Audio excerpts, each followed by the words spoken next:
Hi, everyone. So we have here Marcia Armstrong. I have known her for quite a while. I first followed her on her LinkedIn page where she shared her journey on her financial freedom and how she is helping individuals to gain financial freedom. So Marcia Armstrong has been working in the banking sector for about 10 years, and then she transitioned to entrepreneurship. How can an individual define what financial success looks like to them? That's a very good question because financial success is relative and wealth is relative. Mhm. So what I would say is that the definition of that is unique to a person. Honestly, it's something that is unique to a person. What some people will consider as wealth will be more so the material things, right? More so what they own, their possessions, the house, the car, where they live, the status. Those are Right. things that some people seem as important, that deem important. And then you have other people that just want to be able to know if I want to buy something, I can. If I want to be able to give back to charity, I can. I have peace of mind. I'm able to eat. I have a roof over my head, right? So really and truly, it is relative. Is really dependent on what makes you happy at the end of the day. There's no one answer for that, to be honest with you, because it's unique to the individual. It really is. A person, there are people who have told me, Marcia, I don't want to be a millionaire. I don't want to be one, right? I just comfortable being able to do my thing per month, take care of my bills. If I want to travel, travel. But I don't know. Some people just don't want the stress of what being a millionaire could come with as well because, we want these things, but we don't understand that it does come with responsibilities. So I would say to define what financial success means to you, have a definition for that for yourself so that you're not comparing your journey to other people because it's real easy to compare your life to other people and you think that you are behind. Your journey, personal finance is personal, right? It's not supposed to look like everybody else. We will have commonalities. There'll be certain things that we all kind of say that we've experienced. But at the end of the day, right, your personal journey is your personal finance journey. Only you knows what the ending looks like. Only you knows what the picture look like. So if you're someone that says you don't want a home, you want to rent, great for Mhm. you because everybody doesn't want to have a mortgage, and it's quite okay. We have to define it for ourselves, and we don't let society treat us in a way that makes us feel that we have to beckon to what society thinks is success. No, create your own success, right? Have a definition for what success means for you, and you live up to that. Because anything else, I'm telling you, comparison is the thief of joy. It is so very true. All right. So I want to go back a bit. Hmm. Okay. Actually, let me go to the discussion. So after 15 years of being both in the banking sector and in entrepreneurship, what are five of the well if you I can give well no well it's five but a five I might be a bit too much, so I'll just Yeah. say two biggest money lessons you have learned. I would say I remember when I first came into entrepreneurship. By that time, that would say the second year, because 2020 would have been the first year. 2021 would have been my second year. And at the beginning of that year, I was paid out, right, from the bank. And I remembered getting this lump sum of money. And I would say that although one lesson I definitely learned, and I can't forget it because I remember how I felt. One of the lessons I learned is that although I was in the field of financial literacy, teaching and doing all these things, when I got that lump sum, I found that my money mindset wasn't where it was supposed to be. So at that point, I learned the hard way that your money psychology is always evolving and growing. Because at each level of success that you attain, you need to also reframe and shift your mindset as you go. I remember when I got that pay I was given away, I was like Santa Claus. And I learned the hard way that big money in a lump sum does not last long if you do not have income generating with it. If you don't have two of those things in tandem, that money gonna look real sweet in the beginning, but it's gonna dwindle, right? And then also as well, and then in addition to that, I also learned as well because when you make it or you believe you make it, then you think that you got it all covered, you don't need God anymore. That's a big lie and a big mistake. Because then you depend on your own strength to do things, and you forget all about the prayer life. You forget all about the spiritual, right? And then you find yourself in problems because you still need the wisdom and the guidance to take you through. What I would say is that, again, money psychology at every level, every stage is important. Making sure your mind is in the right place, because your mind is what governs the most speaks, right?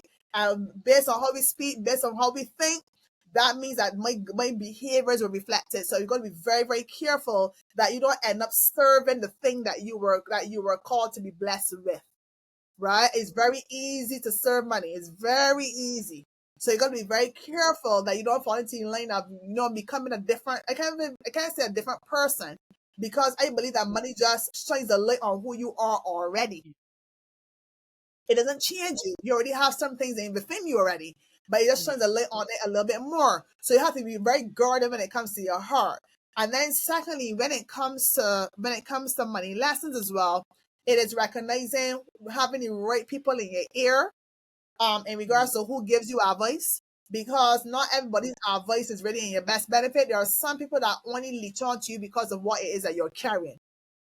So you need to know, there are some people who actually see your gift and your talent before you do. And they leech on to you just because of what it is that you're carrying, but they're not for you. So you have to be very, very careful in regards to who's really for you, who has been divinely sent to you, that really wants to give you that advice and keep you on the path, be a wise counsel, or those who are just there to leech and to pull from you. Because I'm telling you, when you are in the valley, it is a different experience than when you are at the mountaintop. It's so true. I I totally agree. I want to make this comment, and like some of those persons might also be your parents as well, because Yeah, like they don't, they may not and like understand what you're doing currently, and so they're like speaking things like kind of like to you, and you're like in your mind, just trying to stay silent, but still stay true to what you feel in your heart and that God has called you to do and be. So. yeah. You hit the nail on the head as well too, because I had many moments where my mother believes in charging for everything, right? And I had moments where she would tell me, "Well, you just did so and so for free. How can you in charge?" And I'm like, anytime you have to charge for everything, you are already poor. Mhm. If you charge for everything, you are already poor, right? There are certain opportunities. Again, everybody doesn't see the vision. Everybody don't see it. You have to understand the room. Sometimes money can get you only so far, but a relationship can get you access to things that money cannot, It's so right? true. And I've done things for free that have led me to things that paid me. Mhm. So money cannot always be the motivator, because if I charge for everything, again, I'm already poor. And then also by charging for everything, it means I'm operating from a scarcity mindset, because I'm saying that I need to receive something at every level. No, I don't. There are different ways that you can receive. There's so many different ways that you can be abundant. It doesn't always have to be an exchange of money. Again, when you don't serve it, you don't run after it. And I don't serve it, right? Money serves me. So if I run after money, everything I will charge for, because I'm running after something, right? I'm striving after something. But it's to recognize the doors. And it's to recognize opportunities on your doors. If you don't have discernment, you will charge for everything.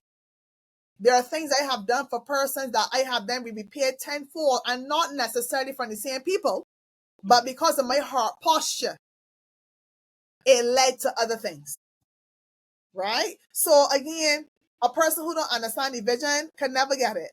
And therefore, like you, sometimes it's just gonna be quiet and tell yourself, what it is, what it is. I mean, maybe as a mother, it might be a situation where she wants your child not to be taken advantage of, and they can understand that. But I know that it was not those situations. I knew it in my heart it wasn't that, right? But you don't have to charge for everything. You don't. Yeah. And you will It's know so when. You will know when to yeah. apply that.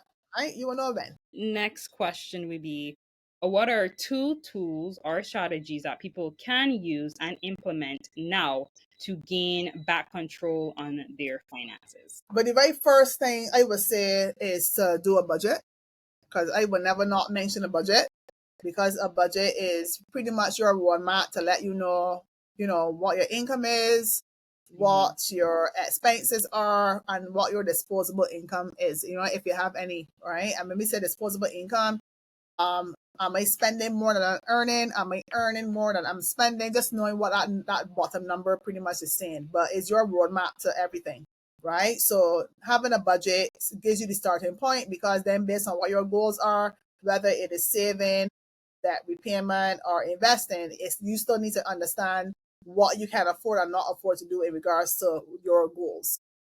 Secondly, as well too, I would say to educate yourself by reading a personal finance book. You know, when you actually read books, it does open up your mind to think a little bit differently. I believe in having multiple opinions, and then you come into an independent train of thought, versus thinking that life is just one way. As I say, you know, there's a saying that when you have never traveled, then you are not cultured, right? Because you've never seen outside your country is a little bit different when people who actually travel are able to see different cultures, right? I realize that, you know, I got it real good at home, or I don't have it real good at home. Either are. But the point is that by reading, it takes you into different worlds. It opens up your mind to different things. So this could be in the form of books, or you can do podcasts, because there are many financial literacy podcasts as well. I want to like overload your brain, but whatever area of financial literacy that really speaks to you, like you might be a person that's really interested in passive income streams, or really interested in investing, like whatever that particular area is, you can focus just on that and learn all about it, right? Mm-hmm. But as I said, these are things that I definitely would have utilized for sure. I have read the Dave Ramsey, but I think everybody at some Mm-hmm. point would have came across his book at some point. The book wasn't Mm-hmm. what I thought it was going to be, to be honest. I didn't get too far Mm-hmm. in the book, but the point is that Okay. it was a starting point. But I also Mm-hmm. would have read other books along the way, from His and Her Money. There's so Mm-hmm. many different people who have written. I have Washington, Patrice Washington.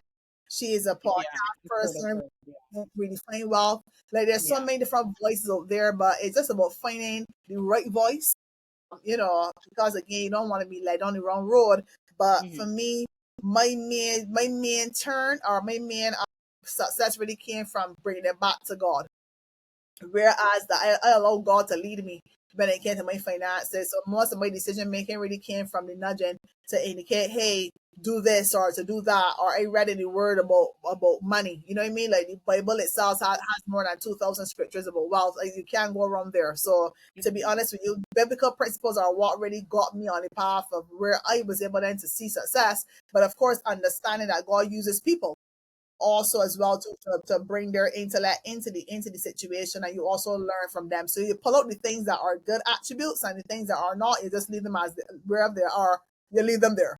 But the things that are good, you apply. As I said, spit out the bones. Okay, eat the meat and spit out the bones. So Mm-hmm. yeah, I saw like if I like the older generation, I feel like it's the older generation for the younger folks, right? But I'm still young, by the way. But just saying. Like I feel like I put out some sins tonight. Oh yeah, Yeah, no, I think it's very important, and that the younger generation hear these yes, terms, because it's like, like our parents or would have experienced, heard them. So yes, again, it's good to know like a little bit of what they've heard, and they've experienced like in their lives. So yes, yeah. So yeah. And also too, for those that are watching, regarding budget, I will link a free a budget template in the description, so that you guys can have access to that. It is by Clear Value Investing. nice, They also have instructions of how you can calculate your income, and guidelines on how to manage, and also how to effectively attain the financial goals and that you're are looking for. And so I like that a resource is very, very, very simple. It's just one. sheet, a Google sheet. And so it should be simple enough for you guys to handle.